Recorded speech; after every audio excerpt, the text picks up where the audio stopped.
और अगला जो पैनल है वो बहुत इंटरेस्टिंग है।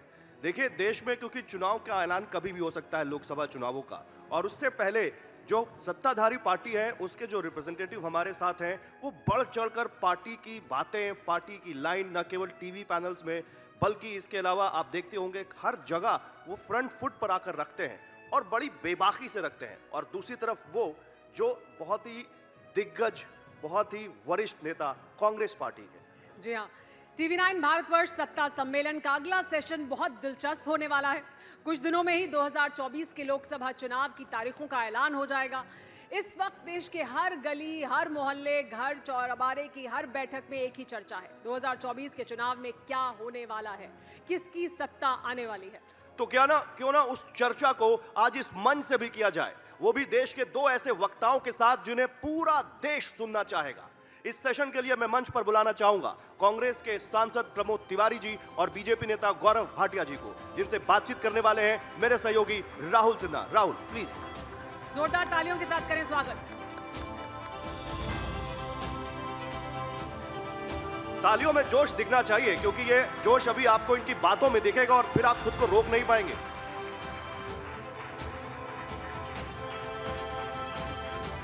बहुत बहुत शुक्रिया गौरव, बहुत बहुत शुक्रिया सुमेरा, और आप सभी का स्वागत है। और जोरदार स्वागत एक बार जोरदार तालियों के साथ प्रमोद तिवारी जी का और गौरव भाटिया जी का होना चाहिए, क्योंकि पहला सेशन है TV9 भारतवर्ष सत्ता सम्मेलन का।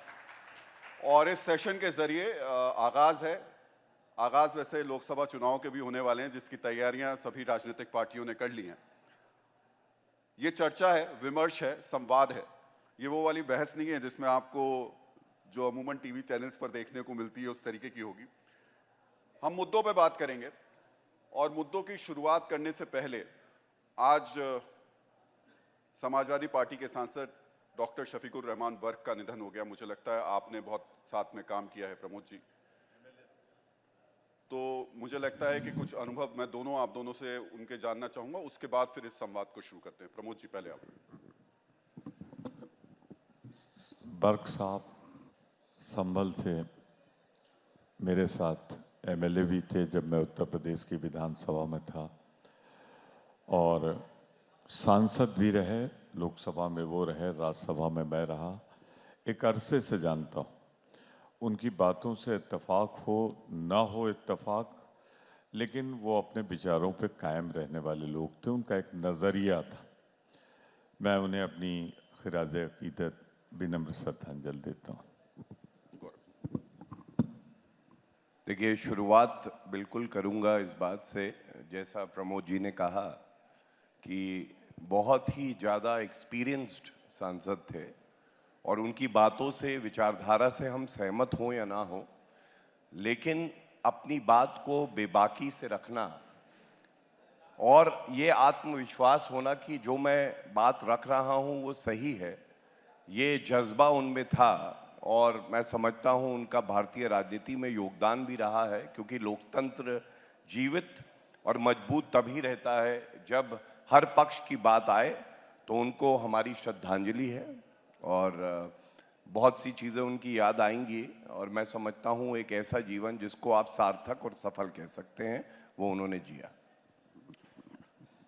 प्रमोद जी, अब संवाद शुरू करते हैं। डॉक्टर बर्क से शुरुआत की, और अब मुझे लगता है कि समाजवादी पार्टी को लेकर के आज हमें ज़रूर चर्चा शुरुआत में करनी चाहिए, और वो इस वजह से क्योंकि इस वक्त राज्यसभा के चुनाव हो रहे हैं और उत्तर प्रदेश में जो देखने को मिल रहा है उसमें समाजवादी पार्टी के विधायक अचानक बीजेपी को वोट करना शुरू कर चुके हैं। ये हो क्या रहा है? कभी कांग्रेस के नेता बीजेपी की तरफ जा रहे हैं, समाजवादी पार्टी के नेता RLD आपके सहयोगी चले जा रहे हैं, ये सब जा क्यों रहे हैं आपसे दूर होकर इनके पास?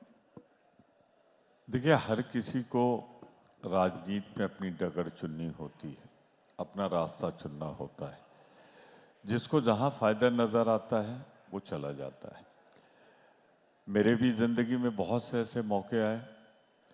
मेरा तो सन 80 में पहली बार मैं इलेक्ट हुआ था। उत्तर प्रदेश में 89 के बाद 2002 तक कई बार मिड टर्म पोल हुए, कई बार लोगों ने डिफेक्शन किया, इधर से उधर गए। अब जिनका नज़रिया जहाँ था, मैं तो देख रहा हूँ बहुत से लोग हर दल में घूम टहल के फिर कहीं पहुँच गए। मेरा अपना मानना है कि अगर ज़िंदगी सिद्धांतों पे चलानी है, उसूलों पे चलानी है, पार्टी के कमिटमेंट पे चलानी है, तो अपने झंडे और अपने पार्टी के लिए वफादार रहना चाहिए।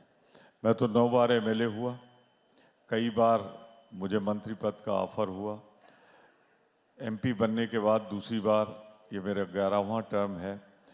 मुझे बहुत से मौके मिले, पर मैं इत्तेफाक नहीं करता उन लोगों से।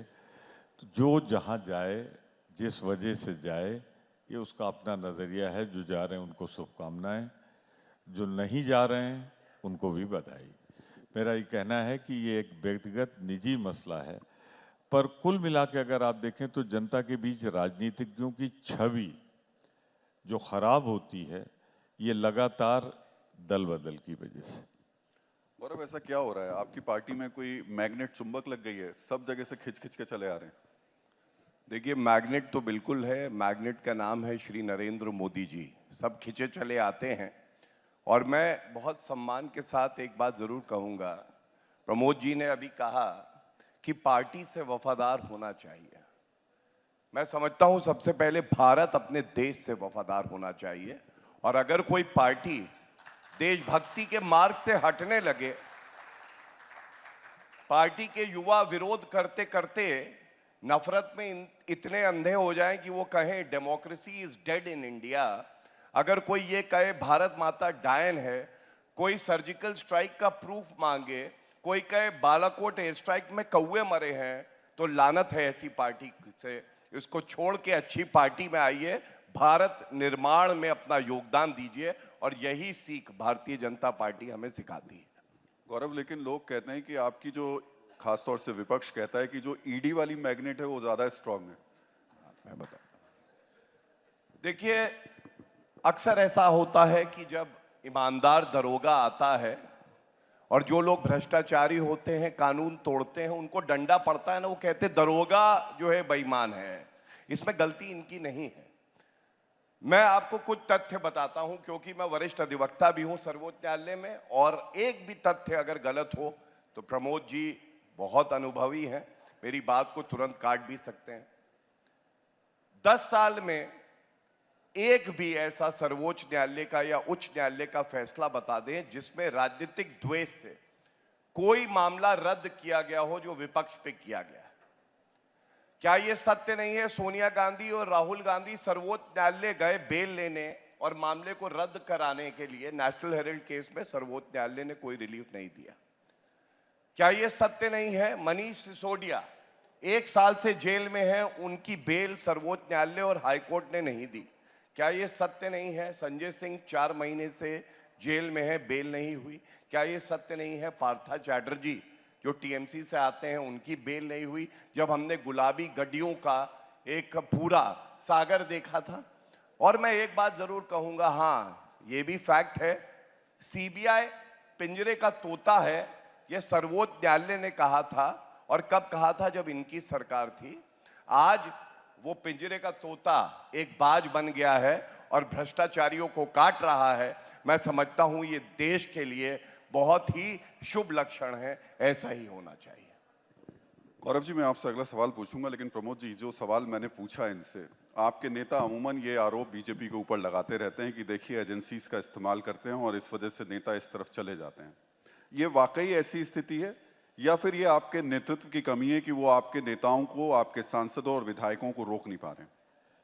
देखिए, मैं एक चीज कहूंगा, हिंदुस्तान में पहली बार ऐसा हो रहा है कि जब तक विपक्ष में रहता है वो भ्रष्ट होता है, बेईमान होता है,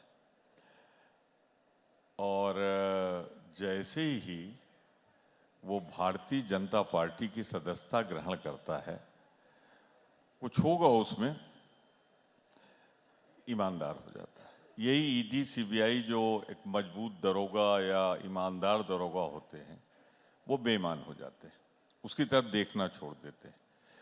अब महाराष्ट्र में देखिए ना, 3 दिन पहले हमारे माननीय प्रधानमंत्री जी बोले कि 1,40,000 करोड़ के जो गुनहगार हैं एनसीपी में, दूसरे बोले कि चक्की पीसिंग, चक्की पीसिंग, चक्की पीसिंग।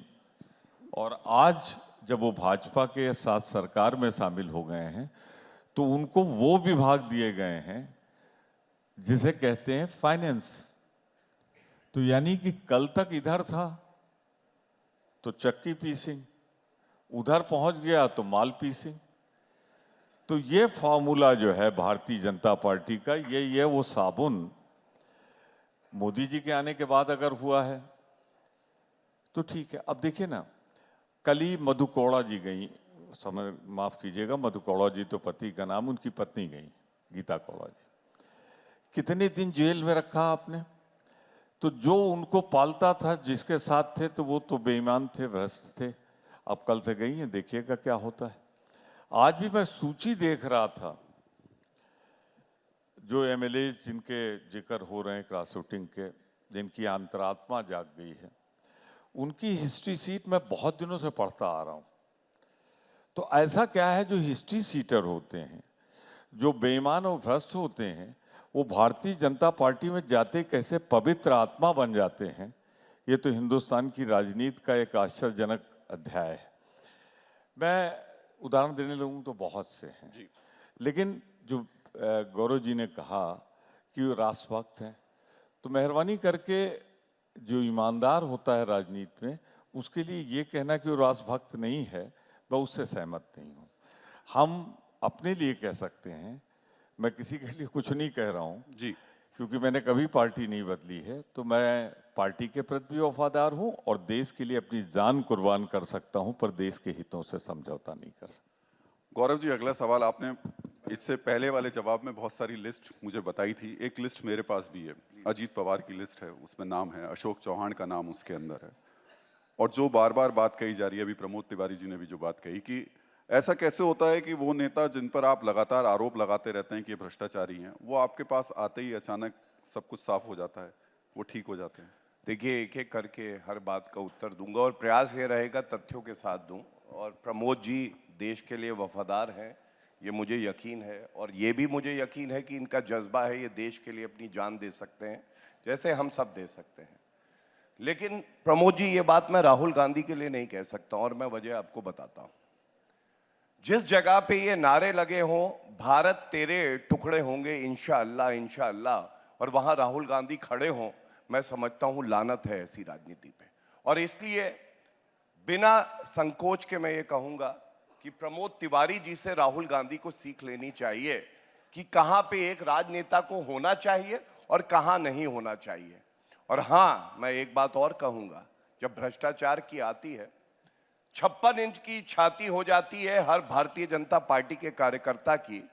10 साल सत्ता में रहे हैं श्री नरेंद्र मोदी जी प्रधान सेवक बनके, किसी की मजाल नहीं है कि उंगली उठा दे।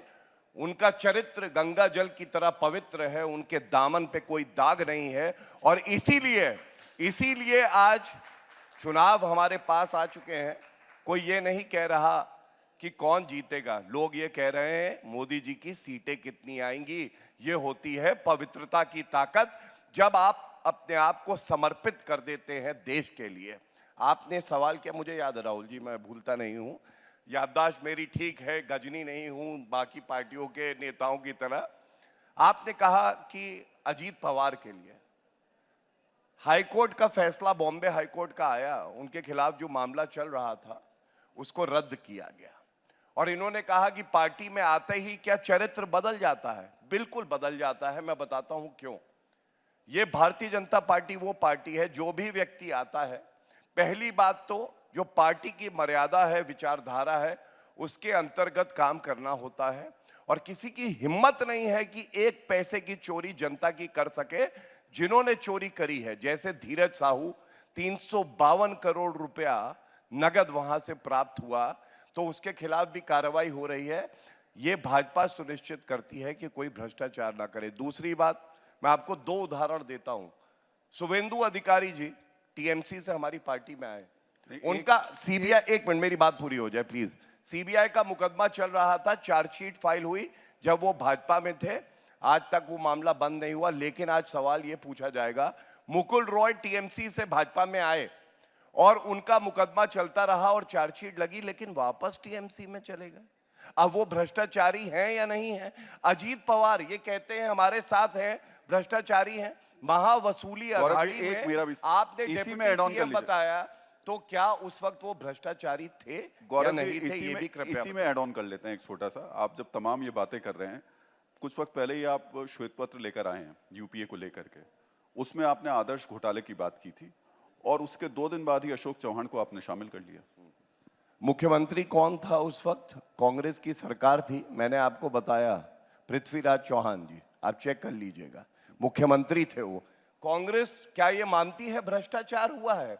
ये मानना चाहिए इनको कि इन्होंने भ्रष्टाचार किया है। मैं तो आपको अशोक चौहान जी के बारे में बताया कि उनका मामला हाईकोर्ट ने रद्द किया, यही तथ्य है। और जो बड़ी बात मैं कह रहा हूं, राहुल जी आप उदाहरण दे सकते हैं, मैंने एक बात कही, क्या ये सत्य नहीं है कि 10 साल में एक घोटाला नहीं हुआ, 34 लाख करोड़ रुपया डायरेक्ट बेनिफिट ट्रांसफर में जनता के अकाउंट में चला गया। अशोक जी, इस पे और आऊंगा मैं आऊंगा गौरव जी, मैं आऊंगा, प्लीज, लेकिन प्लीज, मैं आऊंगा राहुल जी, मैं अपनी इस बात टॉपिक पे भी आऊंगा। मैं अपनी बात पूरी करना तब भी चाहूंगा, मुझे 10 सेकंड चाहिए। अच्छा, अगर कीजिए, आपकी कीजिए, अनुमति हो, कीजिए। प्लीज इंटरप्ट करेंगे तो फ्लो चला जाएगा।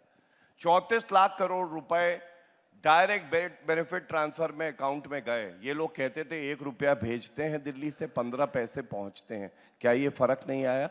10 साल में कोई घोटाला नहीं, इनके समय में CWG, 2G, कोलगेट, जीजाजी घोटाला, घोटालों की सरकार थी। सुबह पेपर खोलिए, 1 अच्छा, लाख करोड़ रुपए चले गए। अब खोलिए, वो कहते हैं ये उपलब्धि आ गई। गौरव जी, मैं जवाब ले लूंगा, लेकिन उससे पहले सिर्फ एक बहुत छोटा सा हाँ या ना में।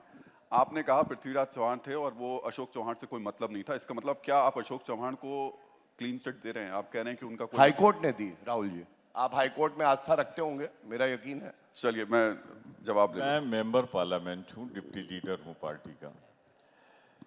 कोर्ट ने क्या कहा क्या नहीं कहा वो तो वाद विवाद हो सकता है, पर भाजपा ने क्या कहा, जो व्हाइट पेपर भाजपा गवर्नमेंट ने रखा सदन के अंदर, उसमें आदर्श घोटाले का जिक्र है।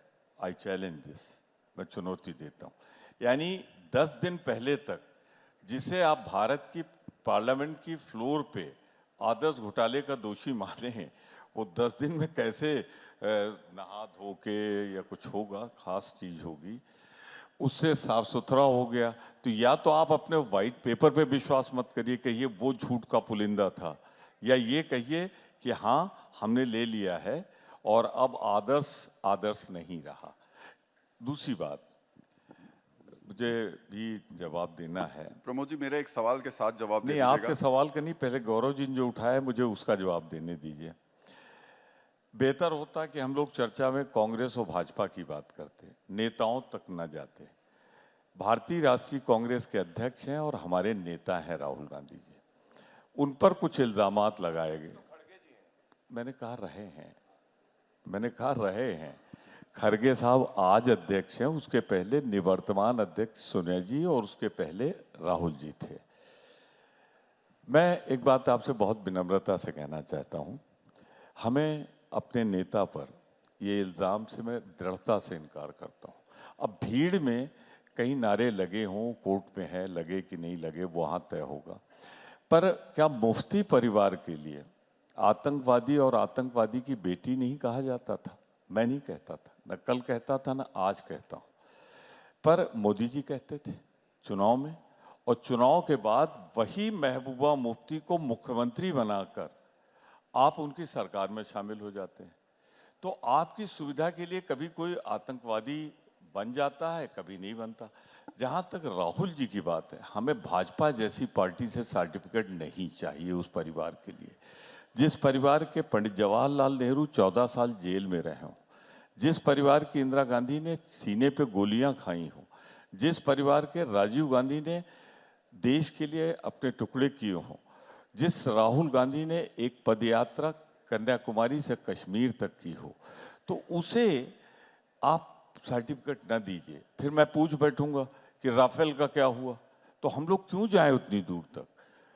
हम राफेल विमान को अच्छा मानते हैं, उसका सौदा हमने किया था, लेकिन 600 के विमान को 1600 करोड़ में खरीदना बेईमानी के लिए, इससे बड़ा कोई सबूत नहीं हो सकता है। ठीक है। लेकिन आज वो कहीं व्यवस्था, साबित नहीं हो पाया प्रमोद जी देखिए अभी आप तक। साबित करिए न करिए, कहा गया, साबित न करिए, आप ये लोग भी, सच्चाई। कांग्रेस भी साबित कहाँ कर पाई। और मुझे देखिए लगता है देखिए 2019 में आपने इतना बड़ा मुद्दा बनाया, उसका कुछ हुआ नहीं। लेकिन देखिए मुद्दा लेकिन बनने न, नहीं नहीं, लेट मी कंप्लीट। ऐसे नहीं हो सकता। या तो एक घड़ी रख लीजिए, जितना गौरव भाई को टाइम आप दीजिए बात उतना कीजिए, मुझे बिल्कुल बिल्कुल दीजिए। कंप्लीट कीजिए। तो मैं बहुत साफ कहना चाहता हूँ, आपके साथ एक समस्या हो गई है, आपके साथ नहीं, भाजपा के साथ, कि वो भ्रष्टाचार की उसने परिभाषा बदल दी है। अगर भाजपा करे तो वो शिष्टाचार, और कोई दूसरा करे ना करे वो भ्रष्टाचार। तो जितना ज्यादा भ्रष्टाचार भारतीय जनता पार्टी की सरकार में आज हो रहा है, आप चले जाओ कचहरी में, आप चले जाओ थानों पे, आप चले जाओ नीचे, हर चीज में भ्रष्टाचार पहले से कई गुना बढ़ा है। मैं तो कहता हूँ कि जो आवास का जिक्र करते हैं, शौचालय का जिक्र करते हैं, ये सब भ्रष्टाचार में डूब गए हैं। राजीव जी को प्रमोद याद जी, किया लेकिन कि प्रमोद जी, अब नहीं मेरा नहीं सवाल नहीं, इसी से जुड़ा हुआ है। खत्म करने के पहले मैं मुझे इसी ना ना ना, राजीव जी ने कहा, आपने कहा 1 रुपया जाता था 6 पे, उन्होंने इस्टेब्लिशमेंट की बात की थी कि इस्टेब्लिशमेंट पे इतना खर्च हो जाता है, उन्होंने भ्रष्टाचार की बात नहीं की। लेकिन भाजपा की आदत है घुमा फिरा कर झूठ को सच करना, तो बोलते हैं तो मेरे लिए जरूरी है कि मैं अपने नेता के बारे में स्पष्टीकरण। प्रमोद जी, आपने जितनी सब बातें कही उसमें मैं सिर्फ 2 सवाल बड़े जल्दी से हाँ या ना में आपसे पूछूंगा। पहली बात, आप कहते हैं कि जो बीजेपी के पास जाता है वॉशिंग मशीन में धुल जाता है, साफ हो जाता है। क्या आप मानते हैं कि आदर्श घोटाला हुआ था और आपकी सरकार में हुआ था? देखिए, आदर्श घोटाला हुआ था या नहीं हुआ था, इसका फैसला न्यायालय करेगा, अदालत करेगी। मैं तो एक चीज जानता हूं कि आदर्श घोटाले का जिक्र, अब प्लीज, तो फिर वो दागदार कैसे हुए? Let me finish. देखिए बीच में, लेट मी फिनिश। आपने अभी 10 दिन पहले पार्लियामेंट 11 को खत्म हुई है, वहां जो आपने व्हाइट पेपर दिया था, आपने तो उसको घोटालेबाज माना था। आप मान रहे हैं नहीं मान रहे, ये बताइए। देखिए मैं तो कह रहा हूं कि जो न्यायालय से फाइनल आएगा हम उस वर्डिक्ट को मानेंगे, लेकिन आपने तो माना ना 15 दिन पहले। इससे कैसे आप इनकार कर देते हैं? व्हाइट पेपर को उठा के देख लीजिए, व्हाइट पेपर में उनको घोटालेबाज माना है कि मैं नहीं जवाब ले लेता हूं। देखिए, पहले इनकी बात का उत्तर दे दूं, और आपसे इतनी गुजारिश है बीच में प्रश्न मत पूछेगा, क्योंकि कुछ बिंदु मैं भी रखना चाहता हूं, बड़ा अहम है। उसके बाद अगले सेगमेंट में सवाल भी पूछेंगे। मैं देखिए पूरा वक्त दे रहा हूं, थोड़ा वक्त तो मुझे भी दीजिए बोलने के लिए। जरूर राहुल जी, आपका हक है। मैं ये नहीं कहूंगा आपके मालिक का नाम क्या है, आपकी जाति क्या है, मैं नहीं कहूंगा, ठीक है। चलिए, सबसे पहले इन्होंने देखिए राफेल की बात करी। ये आस्था का विषय होता है। सर्वोच्च न्यायालय में आपकी आस्था है या नहीं है? सर्वोच्च न्यायालय का जजमेंट आया, उसमें कहा गया कि राफेल लाना भारत के हित में था, और जो फैसला नरेंद्र मोदी जी की सरकार ने लिया वो सही था। बल्कि पूछा ये जाना चाहिए, 9 साल तक आप राफेल नहीं ला पाए। और जब ए.के. एंटनी जी से पूछा गया, जो उस वक्त रक्षा मंत्री थे, तो उन्होंने कहा हमारे पास पैसे नहीं हैं, क्योंकि कमीशन खोरी करनी थी। दूसरी बात जो है, मैं भारत तोड़ो अन्याय यात्रा की इन्होंने कही, तो मैं इतना जरूर कहूंगा कि जब राहुल गांधी पहुंचे बिहार, तो हमने देखा वहां क्या हुआ, सत्ता पलट गई। सूत्रधार थे इंडिया अलायंस के, वो भारतीय जनता पार्टी और एनडीए में है, एनडीए में आ गए। इसके साथ जब वो आगे बढ़ी झारखंड में, तो हेमंत सोरेन जी गिरफ्तार हो गए। जब पश्चिम बंगाल पहुंची, तो ममता बनर्जी ने कहा मैं अकेले चुनाव लड़ूंगी। मैं तो ये कहूंगा राहुल गांधी से कहिएगा, प्रमोद जी एक बार हर प्रदेश से जो है घुमाएं, क्योंकि एक लाइन कही जाती है, नेहरू जी कह गए इंदिरा से ऐसा पोता आएगा, नेहरू जी कह गए इंदिरा से ऐसा पोता आएगा, कैंपेनिंग करेगा कांग्रेस की, भाजपा को जितवाएगा। तो इसलिए अच्छा रहेगा एक चक्कर मार लें। अब मैं एक गंभीर बात पे आता हूं, क्योंकि प्रमोद जी भी उत्तर प्रदेश से हैं और मैं भी उत्तर प्रदेश से हूं। देखिए, आप नफरत करते हैं मोदी जी से, चौकीदार चोर है, एक इलेक्टेड प्राइम मिनिस्टर को कह देना, ये आपका चरित्र दिखाता है। जनता कितना प्यार करती है, उनका कितना मान करती है, ये इस बात से दिखाई देता है। 22 साल संवैधानिक पद पे लगातार रहे हैं, जैसा मैंने कहा, एक दामन पे दाग नहीं है। और लोग कह रहे हैं कि 370 प्लस बीजेपी की आएंगी। उत्तर प्रदेश में मैं डंके की चोट पे आपके इस कॉन्क्लेव में कह के जा रहा हूं, 80 में 80 सीटें आएंगी। और कांग्रेस आज भी देखिए घमंड, लोकसभा की सीटें कितनी हैं कांग्रेस की? एक, उत्तर प्रदेश में एक, और वो रायबरेली की थी। सोनिया गांधी जी राज्यसभा जो है राजस्थान से अब सांसद बन गई और छोड़ दिया। अमेठी से राहुल गांधी लड़ नहीं रहे। क्या संकेत है ये? विधायक कितने हैं? 403 में गौरव जी, दो। आपका जवाब ले लूं मैं? इसी पे आपका जवाब ले लेता हूं। जो आपने मैं बात कहा। तो पूरी कर ले। अब मेरे पास वक्त थोड़ा कम है, मैं जवाब ले चलिए, लेता हूं। नहीं, प्रमोद जी, देखिए ये तो कह रहे हैं एक लाइन बस बोल के और मैं प्रमोद जी को दे दूंगा। प्रमोद जी इतने सम्मानित हैं और ये कहना गलत नहीं होगा, जैसे महाभारत में द्रोणाचार्य थे वैसे द्रोणाचार्य हैं, लेकिन जीत अर्जुन की हुई थी, द्रोणाचार्य की नहीं, क्योंकि नीतियां ठीक थी। इसलिए प्रमोद जी को सह सम्मान प्रमोद कहूंगा जी, अपनी बात। मेरा सवाल सिर्फ ये है कि इनके पास मोदी की गारंटी है और ये 400 पार का दावा कर रहे हैं। आपके पास ऐसा क्या है और कुछ दावा है आपका भी? देखिए, पहली बात तो कितनी भाजपा 100% झूठे तथ्य दे जाती है। अब पंडित जवाहरलाल नेहरू जब तक जिंदा थे तब तक राहुल गांधी पैदा नहीं हुए थे, पर कहावत कह गए। तो इसी तरीके से इनसे 0% से लेकर 100% तक जब मोदी जी बोले तो छान के निकालना बड़ा मुश्किल हो जाता है इसमें सच कौन। रही गारंटी की बात, तो गारंटी तो 15 लाख की भी थी भैया, मोदी जी तो थे, कोई दूसरा था। गारंटी तो 2 करोड़ रोजगार की भी थी, गारंटी तो 30 रुपए पेट्रोल की भी थी, गारंटी तो अगर मैं कह दूं तो अच्छे दिन की भी थी। कोई तो नहीं आया। तो जिस आदमी की गारंटी खुद ही जब्त हो चुकी हो वो दूसरी गारंटी दे तो उस पर विश्वास कौन करेगा। मैंने तो 4-5 बातें कही थी, कहा था महंगाई घटेगी। एक और बड़ा उस समय पॉपुलर हुआ था कि लगता है मनमोहन सिंह जी प्रधानमंत्री थे कि डॉलर के मुकाबले रुपया मनमोहन सिंह जी की उम्र प्रधानमंत्री जी की भी उम्र पार कर जाएगा। उनके जमाने में तो नहीं किया, लेकिन आज मोदी जी जहां तक मैं जानता हूं 73 ऑफ हो और डॉलर 83 पे पहुंच गया। और उस समय ही मोदी जी ने कहा था जैसे जैसे रुपए का भाव गिरता है देश की प्रतिष्ठा गिरती है। तो अगर मोदी जी पे ही विश्वास कर लूं मैं, जो विश्वास करने लायक नहीं है मैं मानता हूं, फिर भी कर लूं तो इसके मतलब देश की प्रतिष्ठा मोदी जी के कार्यकाल में गिरी। तो मैंने 5-6 गारंटियां गिना दी जो हमारे सामने है। ये भी नहीं कहा जा सकता पेट्रोल का दाम बढ़ा क्योंकि इंटरनेशनल मार्केट में कम हुआ। 30 प्रमोद लाख जी, करोड़ मेरे से सवाल ज्यादा का जवाब तो कंपनी। दे दीजिए। मैंने जो पूछा क्या था आपसे, क्या आप पूछा इतने था वरिष्ठ बताइए, क्या नेता हैं। पूछा था ये तो हमको? 400 का दावा कर रहे हैं, आपका कोई आंकलन दावा है कि कितने आपका गठबंधन पूरा लेकर आएगा सीट्स? इंडिया गठबंधन उतने लोगों को लेके आएगा जिससे हम सरकार बना सके। और ज्योति अब बोलना है तो मैं कह दूं 540 हमारी आएगी। अब इनको तो 400 बोलना है। अभी 400 का फिगर कहां से निकाल के लाए हैं ये बताएं। कर्नाटक में कम होंगे, मध्य प्रदेश में कम होंगे, छत्तीसगढ़ में कम होंगे, हर जगह राजस्थान में कम होंगे। ये कैसे 400 पहुंचेंगे ये तो यही बताएं। अब ये तो ये भी कह देते हैं कि नेता विरोधी दल ने भी 400 का।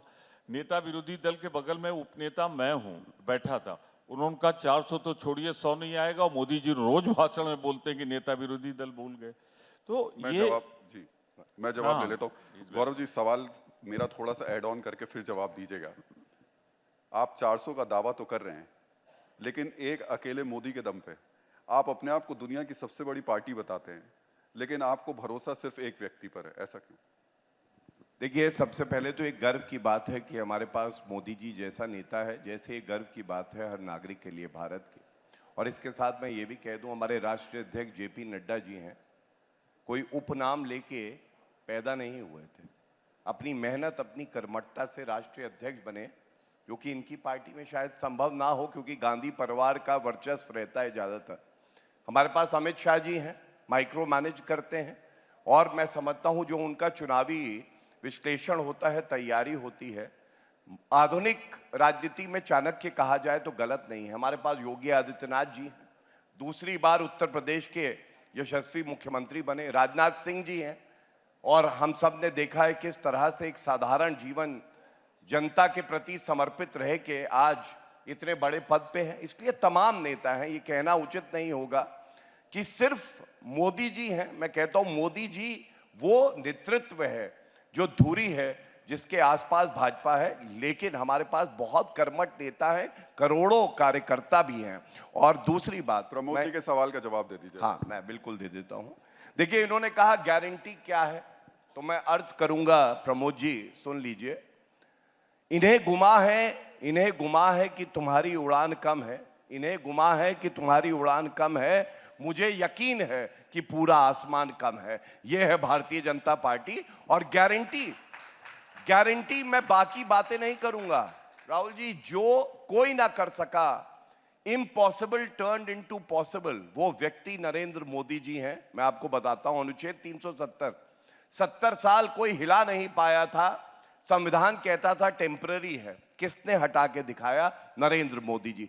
भव्य राम मंदिर बनाने की बात थी, यही लोग तंज कसते थे हम पे, मंदिर वहीं बनाएंगे, तारीख नहीं बताएंगे। आज हम कह रहे हैं मंदिर वहीं बनाया है, तारीख भी बताया है, तुमको भी बुलाया है, आप आ नहीं सके, ये अलग बात है, मंदिर अपने आपने अपने बनाया कर्मों की बात है। गौरव जी, मंदिर आपने बनाया या सुप्रीम कोर्ट ने बनवाया? बहुत अच्छा सवाल लगा मुझे। सर्वोच्च न्यायालय के फैसले से बना है, लेकिन ये सच्चाई है, 4 प्रदेशों की सरकार न्यौछावर कर दी, वो भारतीय जनता पार्टी है। जिसने रथ यात्रा निकाली, वो भारतीय जनता पार्टी है। लाल कृष्ण आडवाणी जी आगे आगे चलते थे, लाखों हिंदू आगे आगे उनके साथ रहते थे। और सबसे बड़ी बात है, सर्वोच्च न्यायालय में जब तक भाजपा की सरकार उत्तर प्रदेश में नहीं आई, ट्रांसलेशन होना था 40,000 पेज का, हो नहीं रहा था। योगी आदित्यनाथ जी आए, हियरिंग के लिए जरूरी था, कुछ माह में करके दिया, इसलिए सुनवाई हुई और फैसला आया। ये ताकत होती है जब आप जानते हैं कि हिंदू हमारी संस्कृति है, हमारी पहचान है, भारत की पहचान है, और इसमें कोई गलत बात नहीं है। हमें इस पे गौरव जी, गर्व है। मैं अब जवाब ले लेता हूं। प्रमोद जी, मेरे सवाल के साथ इसको जवाब जरूर दीजिएगा। बीजेपी ने राम मंदिर को जिस तरीके से इस वक्त मुद्दा बनाया हुआ है, और राहुल गांधी को जो मंदिरों में जाना पड़ रहा है, आपको लग रहा है कि अब इस पिच पर तो बीजेपी आपको लेकर आ गई है, आपके तमाम मुद्दे पीछे रह गए हैं और आपको भी हिंदुत्व पर आना पड़ रहा है? आपसे एक बात पर सहमत हूं कि मंदिर, और मैं उसे विद एविडेंस दे दूंगा, सुप्रीम कोर्ट ने मजबूर करके भाजपा से बनवाया, वरना आप इनका घोषणा पत्र 1991 का पढ़ लें, 93 का पढ़ लें, उसके बाद गोल कर दिया है। उसमें था जब हमारी सरकार बन जाएगी तो हम मंदिर बनाएंगे। सरकार बनी, पहली सरकार खुद की उत्तर प्रदेश में 91 में। मैं उस समय विरोधी दल में कांग्रेस पार्टी का नेता था। मैंने सवाल पूछा, कल्याण सिंह जी, आपका तो घोषणा पत्र कह रहा है, 91 में बनी थी सरकार, घोषणा पत्र कह रहा है कि हम सत्ता में आएंगे तो मंदिर बनाएंगे। कल्याण सिंह का जवाब विधानसभा में है, on the floor of the house, कि अभी नहीं, जब केंद्र में सरकार आ जाएगी तब हम दोनों मिलकर कानून बदलेंगे और कानून से मंदिर बनाएंगे। 96 से लेकर लगातार केंद्र में भी भाजपा की सरकार रही, प्रदेश में भी भाजपा की सरकार रही। मैंने पूछा कि अब तो बनाओ मंदिर, तब भी मैं विधानसभा में था। 96 में कल्याण सिंह जी मुख्यमंत्री बने मायावती जी के बाद, तो कहा, मैंने पूछा कि अब कब बनाओगे, तो उनका ही बाद में बताएंगे। तो सच्चाई तो ये है, ये मेरा निश्चित आरोप है कि भारतीय जनता पार्टी का वायदा था हम कानून बना के मंदिर बनाएंगे। देखिए प्रमोद जी, लेकिन सेंसिटिव इश्यूज पे इस तरह इंटरवीन मत करिए। No, I am sorry. मैं सवाल ले लूं अगर आप नहीं, इस तरह नहीं हो सकता। सेंसिटिव इशू पे लेट मी कंप्लीट। अच्छा, आप बोलिए। और इतना सेंसिटिव मुद्दा है जी, कि जी, इस पे बोलिए। मुझे अपने पार्टी का पक्ष रखना है। बिल्कुल रखिए, आप रखिए। तो इन्होंने प्रदेश में भी सरकार बनाई, केंद्र में भी सरकार बनाई, और उसके बाद कि मंदिर नहीं बनाया। ये तो सुप्रीम कोर्ट ने फैसला दिया। मैं 5 जजों को बधाई देता हूं जिन्होंने सर्वसम्मत से किया और मंदिर बना। तो मैं हिंदू ब्राह्मण हूं, मैं मंदिर का अनुयायी हूं, भगवान राम को मानने वाला हूं, पर एक फर्क है, मैं भगवान राम का पुजारी हूं, भगवान राम का भाजपा की तरह व्यापारी नहीं हूं। अगर था, उसकी प्राण प्रतिष्ठा होनी थी, जिस पे कहा गौरव भाई ने कि बुलाया नहीं आए, कैसे जाते उसमें? आप जरा मुझे बता दें, क्या वो मंदिर पूर्ण है? मैं तो अवध का रहने वाला हूं, ये अवध के रहने वाले हैं, मैं तो फैजाबाद कमिश्नरी का रहने वाला हूं। अपूर्ण मंदिर की प्राण प्रतिष्ठा नहीं की जाती है, और की जाती है तो देश का अनिष्ट होता है। ये अलग बात है कि उसी दिन भूकंप आ गया था दिल्ली में। मैं फिर आपसे कहना चाहता हूं, मंदिर तब तक पूर्ण नहीं होता जब तक उसकी ध्वजा नहीं लग जाती। आज तो सही बात यह है कि मंदिर पूर्ण होगा 1 साल बाद। भाजपा की मजबूरी है प्राण प्रतिष्ठा करना, क्योंकि चुनाव तो मार्च अप्रैल में होना है, और अगर 1 साल ये इंतजार करते तो महंगाई बेरोजगारी का मुद्दा इन्हें दबा रहा था। इसलिए मंदिर का भी इस्तेमाल इन्होंने अपने राजनीतिक हित के लिए किया है, अब मैं और मंदिर के इनके लिए हमें दे दीजिए। मैं आ रहा हूं आपके चुनाव का मुद्दा हो सकता है, हमारे लिए आस्था और विश्वास का मुद्दा है। मैं प्रदेश का पर्यटन मंत्री रहा हूं। राम जन्मभूमि पर आज मंदिर नहीं बना है, मैं इसकी घोषणा यहां करता हूं। इन्होंने राम मंदिर जन्मभूमि से अलग 100 मीटर से ज्यादा मंदिर बनाया है। इन्होंने मंदिर के साथ छल किया है, कपट किया। ये मैं बहुत बड़ा आपने आरोप लगाया। मैं गौरव आपके पास आ रहा हूं, लेकिन एक सवाल मेरा भी है। प्रमोद जी वो सुन लीजिए, आपने बीच में तो मुझे कहा था कि आप रोक रहे हैं। प्रमोद जी, इनके मैनिफेस्टो में तो था कि मंदिर बनाएंगे, आपने कहा बाद में नहीं था। आपके जो हमारे मैनिफेस्टो में भी था। आपके जो हलफनामे में लिखा गया कि राम एक कल्पना है, उसका कैसे होगा? आप ही के नेताओं ने हलफनामा लगाया। वो अटल जी के सरकार में लिखा गया था और वही शपथ पत्र दिया गया था। मैं कुछ कह लूँ, गलत तथ्य पेश किए जा रहे हैं। धन्यवाद। हाँ, देखिए, सबसे पहले तो क्योंकि संविधान की ज्ञाता प्रमोद जी भी हैं और मैं भी हूं, मैं एक बात बता दूं, जब कोई मामला लंबित होता है तो उस पर कोई आप विधायक लाएं या कोई एक्ट लाएं, ये प्रॉपर नहीं होता। बल्कि भाजपा का मैनिफेस्टो क्या कहता है? भाजपा का मैनिफेस्टो अंत तक एक बात हर बार कहता था, संवैधानिक रास्ता निकालते हुए भव्य राम मंदिर का निर्माण करेंगे। और आपने बिल्कुल सही याद दिलाया। पहली बात इन्होंने कहा भगवान राम काल्पनिक है, और इनके मुंह से निकल गया ऐसा मंदिर अनिष्ट होता है। तो मैं ये कहूंगा, भगवान राम हमारे कण कण में हैं। जहां भगवान राम का नाम जुड़ गया, उस देश का अनिष्ट नहीं हो सकता, उस मंदिर का अनिष्ट नहीं हो सकता, उस प्रदेश का अनिष्ट नहीं हो सकता। ये बहुत बड़ी भूल आपने करी है, बहुत बड़ी गलती आपने करी है।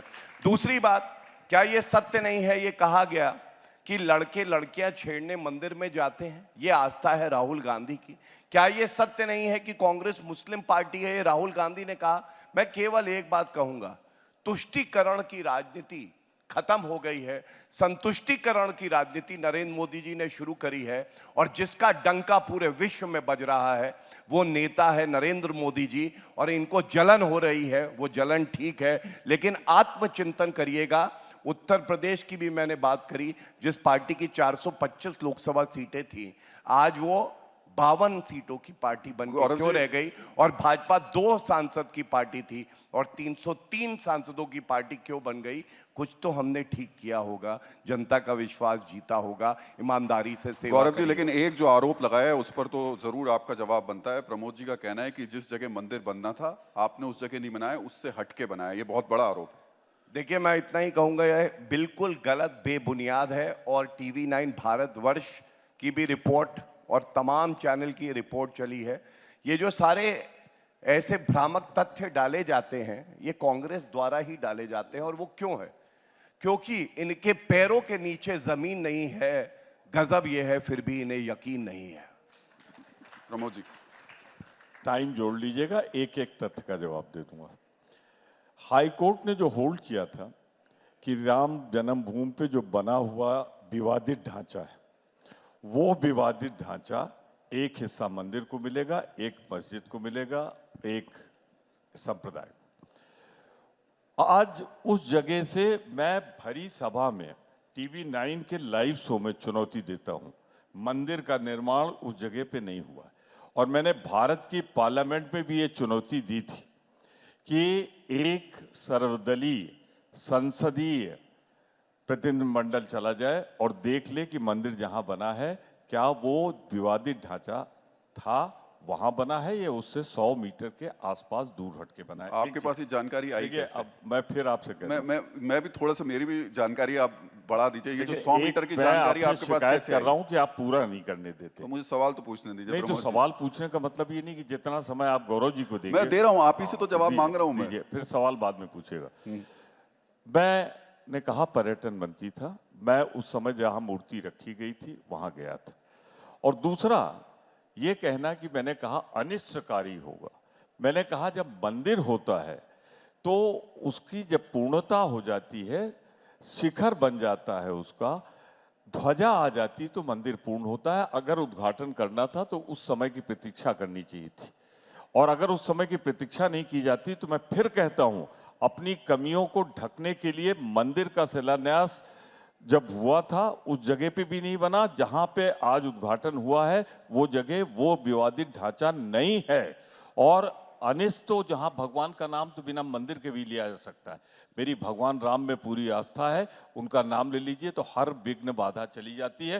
लेकिन मैं इतना जरूर कहूंगा, अपूर्ण मंदिर है, अपूर्ण मंदिर में अब उसके ऊपर श्रमिक काम करेंगे, मजदूर काम करेंगे, तो नीचे भगवान की मूर्ति होगी। उचित होता उचित समय पर इसका उद्घाटन। चलिए मैं जवाब ले लेता हूं क्योंकि मेरे पास अब वक्त नहीं मेरे है। पास पे समय है, आपके पास ना भी हो। दूसरी बात मैं कहना चाहता हूं, मैं फिर दोहरा रहा हूं, हम पूरी आस्था भगवान राम के मंदिर में रखते हैं, भगवान राम में रखते हैं, लेकिन हम पुजारी हैं, व्यापारी। गौरव जी जवाब दे दीजिए।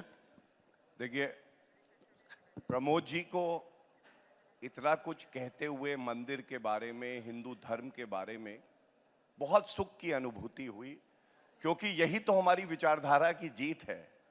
जो कभी हिंदू कहने में दर्द महसूस करती थी, हिंदू टेरर का आविष्कार कांग्रेस हेडक्वार्टर में करती थी, हिंदुत्व खराब है और कहती थी कि भगवत गीता में जिहाद सिखाया जाता है, आज भव्य राम मंदिर की बात कर रहे हैं। बहुत बहुत बधाई हो आपको। मुझे पूरा यकीन है ये बातें राहुल गांधी तक भी जाएंगी। अब मैं बात पूरी कर लूं प्रमोद जी। करो ना, हाँ, बोल नहीं रहे। मैं एक बात जरूर कहूंगा, आस्था का मंदिर भव्य राम मंदिर है, लोकतंत्र का मंदिर पार्लियामेंट है। आस्था का मंदिर भी मोदी जी ने दिया और लोकतंत्र का मंदिर जो नई संसद भवन आई वो भी मोदी जी ने दी, और इन्होंने बॉयकॉट किया राम मंदिर को भी और नए संसद भवन को भी। ये किस्मत अपनी अपनी है, इसको कोई मुझे लगता है आप दोनों कहेंगे कि मैंने पूरा वक्त जरूर आप दोनों को दिया है। जवाब नहीं प्रभु जी मेरे पास में अब वक्त नहीं है। आप पास समय ना हो, मेरे बस पास 10 सेकंड में मेरे पास है, 10 सेकंड में दे दीजिए। मैं आपसे एक चीज कह दे रहा हूं, और ये कोई फिक्स टाइम वाला नहीं है कनक्लेव। यहाँ पे थोड़ा बढ़ सकता है, घट सकता है। मैं आपको बता अगले गेस्ट आ चुके हैं। राहुल जी बता दूं आपको कि ये थोड़ा घट बढ़ सकता है, क्योंकि शुरुआत यहाँ से हुई थी तो खत्म करने का अधिकार मुझे है। मुझे हिंदू हूँ, पूजा पाठ करता हूँ, मेरे चेहरे पे गौर से देख लीजिए, मंगल है, मंदिर से आया हूँ, टीका लगा हुआ है, इधर टीका नहीं है। चलिए, लेकिन अब आगे इससे साबित नहीं होता कि कौन हिंदुत्व है। दूसरी बात पे आइए। मैं माफी चाहूंगा, लेकिन मेरे दूसरी पास बात वक्त पे आइए। नहीं मैं है। अपने समय पे बल देता हूँ कि मैं भगवान राम का पुजारी हूँ, व्यापारी नहीं। भाजपा पे आरोप लगाता हूँ कि महंगाई, भ्रष्टाचार, चलिए ये मुद्दे देखने वाले होंगे। बहुत बहुत शुक्रिया आप दोनों का। गौरव जी, प्रमोद जी, बहुत बहुत शुक्रिया। और देखते हैं कि जो सत्ता 2024 यानी कि लोकसभा चुनाव आएंगे उसमें मुद्दे कौन से रहेंगे। बहुत बहुत धन्यवाद आपका।